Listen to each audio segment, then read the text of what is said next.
జగిత్యాల జిల్లా చొప్పదటి నియోజకవర్గం మాల్యాల మండలం నూకపల్లి డబుల్ బెడ్రూమ్ ఇళ్లలో జరిగిన సామూహిక అత్యాచారం ఘటనను పోలీసులు ఛేదించారు.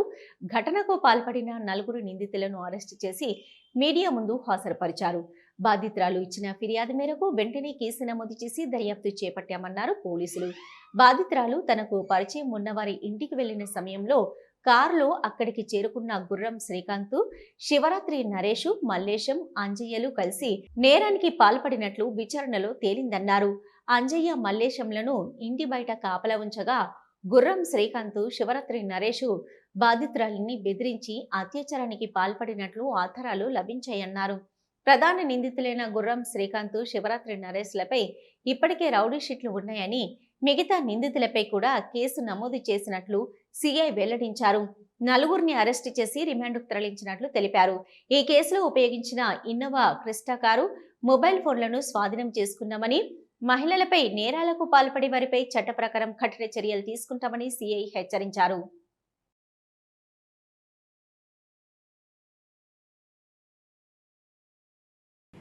మల్యాల మండలంలోని నూకపల్లి డబుల్ బెడ్రూమ్లో తను తెలిసిన మరొక మహిళ ఇంటికి వచ్చినప్పుడు తనతో సన్నిహితంగా ఉన్న వ్యక్తితో కలిసి ఉన్నప్పుడు ఈ మల్యాల మండలానికి చెందిన శివరాత్రి నరేష్, అదేవిధంగా అతని మరొక మిత్రుడైన గుర్రం శ్రీకాంత్, అదేవిధంగా అంజయ్య, మల్లేష్, వీళ్ళు 4 కూడా ఆమెపై అత్యాచారం చేయడానికి ప్రయత్నం చేశారు. అందులో భాగంగా గుర్రం శ్రీకాంత్, అదేవిధంగా శివరాత్రి నరేష్ ఇద్దరు కూడా మిగతా ఇద్దరు తీసుకొని ఇన్నోవా కారులో మహిళ ఉన్నటువంటి ప్లేస్కి వెళ్ళి ఆ మహిళ తనకు తెలిసిన అతనితో ఉన్నప్పుడు లోపలికి జ్వరపడి వీళ్ళిద్దరు కూడా వాళ్ళ యొక్క సెల్ ఫోన్ తోటి ఆమె వీడియో తీసి ఆ తర్వాత ఆమెతో ఉన్న ఆ పర్సన్ బయటకు పంపించేసి వీళ్ళు ఆమెను బెదిరించి